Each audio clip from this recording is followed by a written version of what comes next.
OIC मतलब organisation of Islamic cooperation,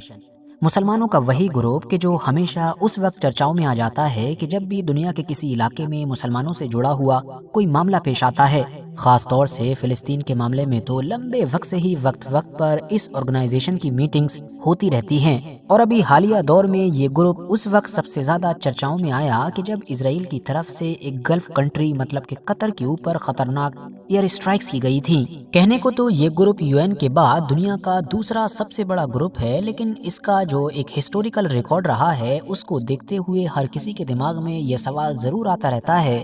कि क्या वाकई ये ग्रुप इफेक्टिव है भी। मतलब इस ग्रुप के अंदर जितने भी देश पाए जाते हैं, क्या उनके अंदर इकोनॉमी के लिहाज से, मिलिट्री के लिहाज से या बाकी अलग अलग चीज़ों के लिहाज से भी कोई ऐसी जान मौजूद भी है कि ये दुनिया के पॉलिटिकल सिस्टम को हिला सकते हैं? क्या मुस्लिम दुनिया के किसी भी मैटर को लेकर या मेनली फिलिस्तीन के मैटर को लेकर जो मौजूदा वर्ल्ड ऑर्डर है उससे टकरा सकते हैं? तो इसी सबसे बड़े सवाल का जवाब ढूंढने की कोशिश करेंगे आज की इस वीडियो में। RH नेटवर्क के नॉलेजेबल फ्रेंड 57 देशों से मिलकर बनने वाले इस ग्रुप के बारे में अगर ये कहा जाए कि ये पूरी दुनिया पर फैला हुआ है तो शायद कहना गलत नहीं होगा, क्योंकि भले ही ज्यादातर देशों का ताल्लुक एशिया और अफ्रीका के साथ हो, मगर इस बात में भी कोई शक नहीं है कि इसके अंदर मलेशिया और इंडोनेशिया की शक्ल में ऐसे देश मौजूद हैं कि जो दुनिया के एक छोर पर मौजूद हैं, तो वहीं साउथ अमेरिका का गयाना जैसा देश भी मौजूद है कि जो दुनिया के बिल्कुल दूसरे छोर पर मौजूद है,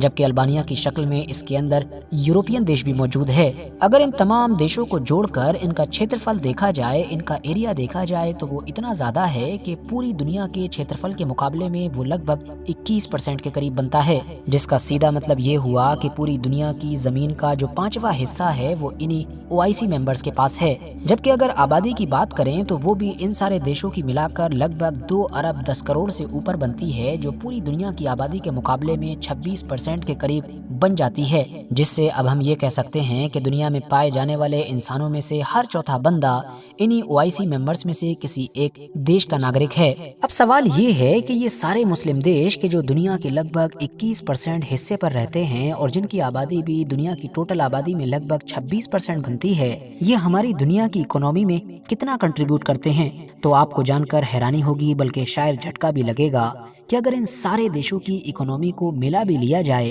तो 2023 तक के डेटा के मुताबिक ये नंबर 8.9 ट्रिलियन डॉलर्स के करीब बनता है। मतलब जो पूरी दुनिया की इकोनॉमी है उसका लगभग 8.5%। दुनिया की जो सबसे बड़ी इकोनॉमी है मतलब कि अमेरिका, उसके मुकाबले में लगभग 3 से 4 गुना कम। जबकि अगर दुनिया की दूसरी सबसे बड़ी इकोनॉमी चाइना को सामने रखा जाए तो उसके मुकाबले में भी ये सारे देश मिलकर लगभग आधे पर ही आकर खड़े होंगे। और उससे भी ज्यादा हैरानी की बात ये है कि इन 57 देशों में से भी उन चंद गिने चुने देशों को अगर निकाल दिया जाए कि जो तेल की दौलत से माला माल हैं, तो बाकी बचे हुए 40 से 45 देशों की इकोनॉमी आधे पर आकर रुकेगी। अब अगर डिफेंस की बात करें, मतलब मिलिट्री के लिहाज से ये तमाम OIC के देश कितना ताकतवर हैं, कहां पर टिकते हैं, तो सबसे पहले अगर इनके डिफेंस बजट पर ही नजर डालें तो इन तमाम देशों का अगर मिलिट्री बजट एक जगह पर इकट्ठा कर लिया जाए तो वो बनता है लगभग 232 बिलियन डॉलर्स, जो जाहिर है इकलौते चाइना के 296 बिलियन डॉलर से भी कम नजर आता है। जबकि एक नंबर पर मौजूद अमेरिका की तो बात ही ना कीजिए, क्योंकि उसका डिफेंस बजट इन लोगों से कई गुना ज्यादा मतलब 900 बिलियन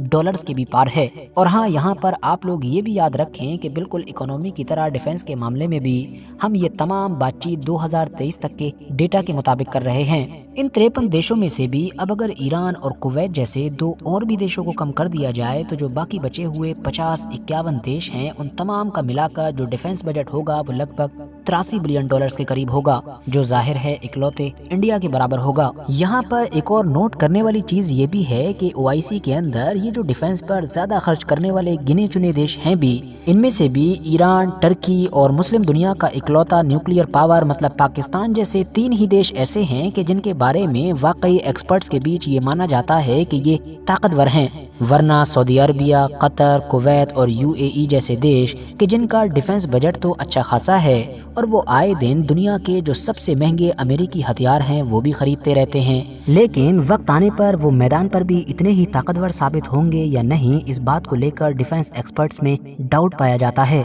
दोस्तों अब अगर HDI मतलब ह्यूमन डेवलपमेंट इंडेक्स की बात करें तो यहाँ पर भी OIC देशों का हाल बहुत ख़राब नज़र आता है। सबसे पहले तो आप ये समझ लीजिए कि ये जो ह्यूमन डेवलपमेंट इंडेक्स होता है ये 3 चीज़ों को नज़र में रखते हुए दुनिया के तमाम देशों को रैंक करता है। वो 3 चीज़ें होती हैं हेल्थ, एजुकेशन और लिविंग स्टैंडर्ड। मतलब किसी भी देश के अंदर रहने वाले लोगों का जो हेल्थ का सिस्टम है, उनकी जो एजुकेशन का सिस्टम है और उनकी ज़िंदगी जीने का जो मेयार है, मतलब जो लिविंग स्टैंडर्ड है, वो किस हालत में है। और आपको जानकर हैरानी होगी कि इन चीज़ों को नज़र में रखते हुए जो एक रैंकिंग लिस्ट जारी की जाती है उसमें से जो टॉप 50 देश हैं OIC के सिर्फ और सिर्फ 6 देश हैं, Saudi Arabia, Qatar, UAE, Kuwait, Bahrain और टर्की। जबकि इससे उलट आप लोग इसी लिस्ट को अगर नीचे से देखना शुरू करेंगे तो 50 जो सबसे नीचे के देश हैं उनमें से 25 OIC के मेंबर हैं। किसी भी देश के अंदर कानून की हुक्मरानी किस हद तक है, मतलब कि रूल ऑफ लॉ का क्या हाल है, इसको लेकर वर्ल्ड जस्टिस प्रोजेक्ट हर साल एक लिस्ट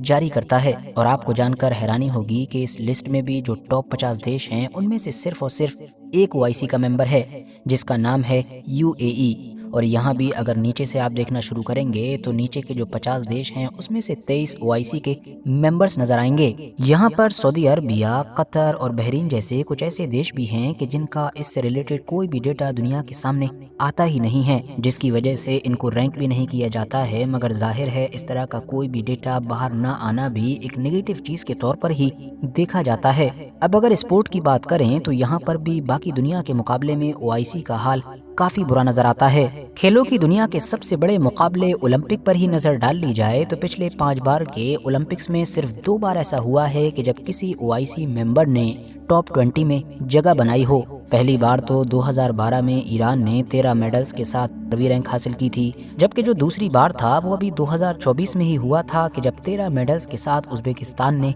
13वीं रैंक हासिल की थी। अब चाहे दुनिया के सबसे खुशहाल देशों की लिस्ट हो या ग्लोबल पीस इंडेक्स हो या फिर सबसे ज्यादा नोबेल प्राइजेस जीतने वाले देशों की लिस्ट हो, हर जगह पर ही OIC मेंबर्स का हाल आप लोगों को लगभग ऐसा ही नजर आएगा। आखिर में अगर एक और भी अहम चीज पर नजर डालने की कोशिश करें तो दुनिया की जो 100 सबसे बड़ी कंपनीज हैं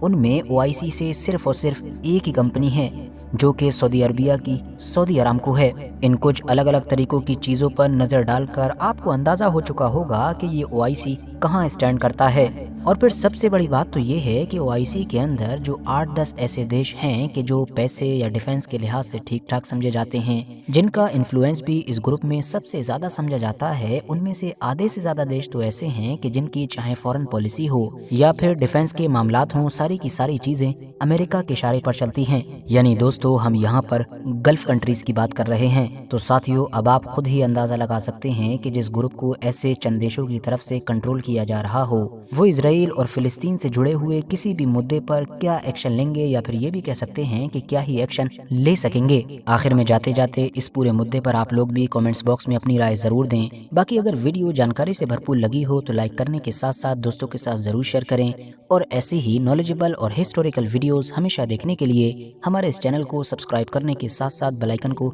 जरूर प्रेस करें।